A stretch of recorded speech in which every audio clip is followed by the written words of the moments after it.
फटाफट अंदाज में देख लेते हैं दिन की टॉप न्यूज जो सुबह से शाम तक रही सुर्खियों में। अमरनाथ यात्रा की सुरक्षा और कड़ी कर दी गई है और जम्मू श्रीनगर राजमार्ग पर सैकड़ों सुरक्षा बलों को तैनात किया गया है। इसके अलावा श्रीनगर, बालटाल और काजीकुंड, पहलगाम मार्गों पर भी सुरक्षा बलों की टीमें तैनात हैं और जगह जगह तलाशी अभियान चलाए जा रहे हैं। वहीं तीर्थ यात्रियों की रियल टाइम ट्रैकिंग के लिए RFID कार्ड जारी किए गए हैं और निगरानी के लिए CCTV ड्रोन का इस्तेमाल भी किया जा रहा है।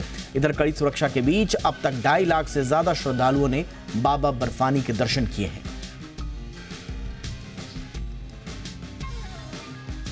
नीट परीक्षा को लेकर आज सुप्रीम कोर्ट में होने वाली सुनवाई टाल दी गई और अब अगली सुनवाई 18 जुलाई को होगी। पिछली सुनवाई में सुप्रीम कोर्ट ने NTA, सरकार, CBI और छात्रों से इस मामले में कुछ सवालों के जवाब मांगे थे। चारों की तरफ से इस मामले में जवाब दाखिल होने के बाद आज दोबारा सुनवाई थी। आपको बताएं कि नीट परीक्षा में तकरीबन 24 लाख अभ्यर्थी शामिल हुए थे। माना जा रहा है कि 18 जुलाई को सुप्रीम कोर्ट इस मामले में कोई बड़ा फैसला सुना सकती है।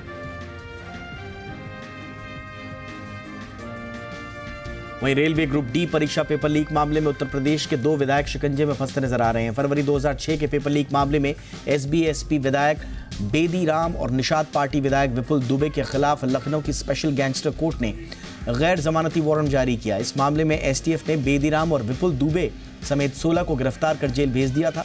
कोर्ट ने 26 जुलाई को सभी आरोपियों की हाजिरी तय करने के आदेश भी दिए हैं। दोनों के पास पेपर लीक बरामद होने का दावा किया गया था। महाराष्ट्र में होने वाले कल विधान परिषद चुनाव से पहले सियासी गहमागहमी तेज रही। सभी राजनीतिक पार्टियों ने अपने विधायकों को एकजुट करने और क्रॉस वोटिंग से बचने की जद्दोजहद में जुटे आज रही दिन भर।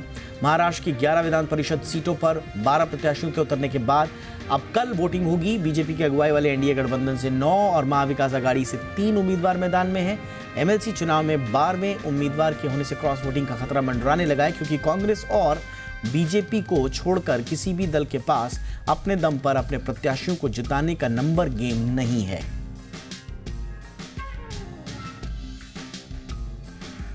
चुनाव आयोग ने पश्चिम बंगाल की 4 विधानसभा सीटों पर बुधवार को हुए उपचुनाव के दौरान बीजेपी की फर्जी मतदान, हिंसा और धमकाने की लगभग 100 शिकायतें मिलने के बाद पश्चिम बंगाल के मुख्य निर्वाचन अधिकारी से कार्रवाई की रिपोर्ट मांगी है। वहीं सत्तारूढ़ तृणमूल कांग्रेस ने बीजेपी के इन आरोपों को बेबुनियाद बताया है। आपको बताएं कि पश्चिम बंगाल की माणिकतला, बगदा, राणाघाट दक्षिण और रायगंज विधानसभा सीटों के लिए बुधवार को मतदान हुआ था। हरियाणा विधानसभा चुनाव इंडियन नेशनल लोक दल यानी कि इनेलो और बहुजन समाज पार्टी यानी कि बसपा मिलकर लड़ेंगे। बहुजन समाज पार्टी और इंडियन नेशनल लोक दल के बीच गठबंधन हो गया है। हरियाणा में इस साल अक्टूबर में विधानसभा चुनाव होने वाले दोनों दलों के प्रतिनिधियों ने राजधानी चंडीगढ़ में गठबंधन का औपचारिक ऐलान किया। दोनों दलों के बीच सीटों का बंटवारा भी हो गया है। इनेलो और बसपा के गठबंधन का मुख्यमंत्री चेहरा अभय चौटाला को बनाया गया है। हरियाणा के कुल 90 विधानसभा सीटों में से इनेलो 53 और बहुजन समाज पार्टी 37 सीटों पर चुनाव लड़ेगी। इन दलों के बीच तीसरी बार गठबंधन हुआ है। पूर्व केंद्रीय मंत्री और बीजेपी नेता स्मृति ईरानी ने लुटियंस दिल्ली में 28 तुगलक क्रीसेंट स्थित अपनी सरकारी बंगला खाली कर दिया है। अधिकारियों ने आज ये जानकारी दी। हाल ही में लोकसभा चुनाव में उन्हें उत्तर प्रदेश की अमेठी सीट पर हार का सामना करना पड़ा था। उन्हें कांग्रेस के नेता किशोरीलाल शर्मा ने 1.5 लाख से ज्यादा मतों से हरा दिया। स्मृति ने इस हफ्ते की शुरुआत में बंगला खाली कर दिया था। यह बंगला पिछले 10 साल से उनका आशियाना बना हुआ था। अब इस बंगले से ईरानी की नेम प्लेट भी हट गई। पुणे में ट्रेनी IAS पूजा खेडकर लगातार विवादों में घिरती जा रही हैं। पूजा खेडकर पर अधिकारों के गलत इस्तेमाल का आरोप लगाया है। पूजा पर आरोप है कि उन्होंने अपनी निजी गाड़ी पर लाल बत्ती लगवा दी। नियमों के मुताबिक कोई भी सरकारी अफसर बिना इजाजत के अपनी निजी गाड़ी पर लाल बत्ती नहीं लगवा सकता। इस मामले की जांच के लिए पुलिस की एक टीम पूजा खेडकर के पुणे स्थित घर पहुंची, जहां उनकी ऑडी कार की जांच की जा रही है, जिस पर लाल बत्ती लगवाने का आरोप है।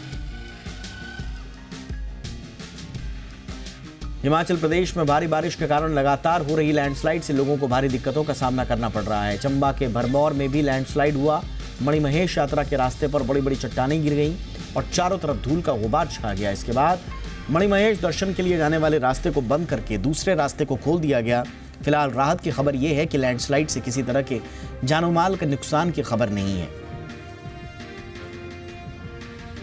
मुंबई हिट एंड रन मामले में कोर्ट ने मुख्य आरोपी के ड्राइवर राज ऋषि बिदावत की न्यायिक हिरासत 14 दिन के लिए बढ़ा दी है। मुख्य आरोपी मेहर शाह ने पहले ही अपना गुनाह कबूल कर लिया है। पुलिस ने बिदावत को आज कोर्ट में पेश किया, न्यायिक हिरासत बढ़ाने की मांग की, जिसके बाद अदालत ने बिदावत को 14 दिन की न्यायिक हिरासत में भेज दिया। उधर मुख्य आरोपी मेहर शाह को 16 जुलाई तक के लिए पुलिस हिरासत में रखा गया है। मेहर के पिता राजेश शाह भी इस मामले में आरोपी हैं और वो फिलहाल जमानत पर बाहर हैं। देश की सबसे बड़ी आईटी कंपनी टीसीएस ने अप्रैल जून तिमाही के नतीजों का ऐलान कर दिया है। इसके साथ ही रिजल्ट सीजन की शुरुआत भी हो गई है। पहली तिमाही में कंपनी का कंसोलिडेटेड मुनाफा तिमाही आधार पर 12,434 करोड़ रुपए से घटकर 12,040 करोड़ रुपए रहा। जी बिजनेस ने इस दौरान 12,050 करोड़ रुपए के मुनाफे का अनुमान दिया था। कंपनी की कंसोलिडेटेड आय भी जी बिजनेस के अनुमान से बेहतर रही। तिमाही आधार पर मार्जिन 26% से घटकर 24.7% रहा। जी बिजनेस ने इस दौरान 24.5% मार्जिन का अनुमान दिया था। टीसीएस ने 10 रुपए प्रति शेयर अंतरिम डिविडेंड का भी ऐलान किया है। टीसीएस ने पहली तिमाही यानी कि अप्रैल जून के दौरान 5,452 कर्मचारियों को अपने साथ जोड़ा है। इससे पहले लगातार 4 तिमाहियों में कर्मचारियों की संख्या घटी थी। पिछले वित्त वर्ष यानी कि 2023-24 में टीसीएस के कर्मचारियों की संख्या 13,249 कम हुई थी। नए आंकड़ों के मुताबिक टीसीएस में अब कर्मचारियों की संख्या 6 लाख के पार पहुंच गई है। इसके साथ ही टीसीएस में नौकरी छोड़ने की दर घटकर 12.1% रह गई है, जो पिछली तिमाही में 12.5% रही थी। कोविड महामारी के कारण आए डिजिटल बूम के चलते आक्रामक तरीके से नियुक्तियां हुई थी। यस बैंक में फर्स्ट अबू धाबी बैंक हिस्सेदारी नहीं खरीद रहा है। इसे लेकर फर्स्ट अबू धाबी बैंक ने न्यूज एजेंसी ब्लूमबर्ग की खबरों का खंडन किया है। ब्लूमबर्ग ने दावा किया था कि फर्स्ट अबू धाबी बैंक करीब $500 करोड़ में यस बैंक में हिस्सेदारी खरीदने पर विचार कर रहा है। सूत्रों ने बताया कि 51% हिस्सेदारी खरीदने पर विचार कर रहा है। अब बैंक का कहना है कि फिलहाल ऐसे किसी ऑफर पर विचार नहीं हो रहा है। वोडाफोन आइडिया के शेयर होल्डर्स ने प्रेफरेंशियल बेसिस पर शेयर जारी करने को मंजूरी दे दी है। यानी कंपनी अपने वेंडर्स नोकिया इंडिया और एरिक्सन इंडिया का बकाया चुकाने के लिए उन्हें 2,458 करोड़ रुपए के शेयर जारी कर सकेगी। कंपनी ने स्टॉक एक्सचेंजेस को बताया कि कंपनी की 10 जुलाई को हुई एजीएम की बैठक में इसे मंजूरी मिली है। आपको बताएं कि वोडाफोन आइडिया के बोर्ड ने जून में ही नोकिया और एरिक्सन को आंशिक बकाया चुकाने के लिए शेयर एलोकेट करने को मंजूरी दी थी। नेशनल स्टॉक एक्सचेंज ने 1,000 से ज्यादा शेयरों को गिरवी के तौर पर इस्तेमाल होने से जुड़े नियमों में सख्ती की है। यह बदलाव अगले महीने यानी कि 1 अगस्त से चरणों में लागू होंगे। इस फैसले से कोलेट्रल के तौर पर गिरवी रखे जाने वाले 1,730 शेयरों में से 1,010 शेयर सीधे ही हट जाएंगे। ट्रेडर्स के पास एफएनओ और इंट्राडे के लिए गिरवी रखने वाले शेयरों का विकल्प कम हो जाएगा। इस सूची से जितने शेयरों को निकाला जाएगा उसमें से 25 तो ऐसे हैं जिसमें हर एक का मार्केट कैप 20-20 हजार करोड़ रुपए से ज्यादा है। एनएसई के इस नियम से Adani power, yes bank, Suzlon, Paytm, हुडको जैसे शेयरों को भी झटका लगेगा। बजट से पहले पीएम मोदी ने आज अर्थशास्त्रियों के साथ एक मीटिंग की। इस मीटिंग में वित्त मंत्री निर्मला सीतारमण के साथ नीति आयोग के वाइस प्रेसिडेंट सुमन बेरी, मुख्य आर्थिक सलाहकार वी अनंत नागेश्वरन, अर्थशास्त्री सुरजीत भल्ला, अशोक गुलाटी, बैंकर केवी कामत भी मौजूद थे। इससे पहले वित्त मंत्री निर्मला सीतारमण ने इंडस्ट्री और सोशल सेक्टर के प्रतिनिधियों सहित विभिन्न स्टेक होल्डर्स के साथ बजट को लेकर चर्चा की। संसद का बजट सत्र 22 जुलाई से शुरू हो रहा है और 23 जुलाई को वित्त मंत्री निर्मला सीतारमण बजट पेश करेंगी। मोदी सरकार के तीसरे कार्यकाल का यह पहला बजट होगा।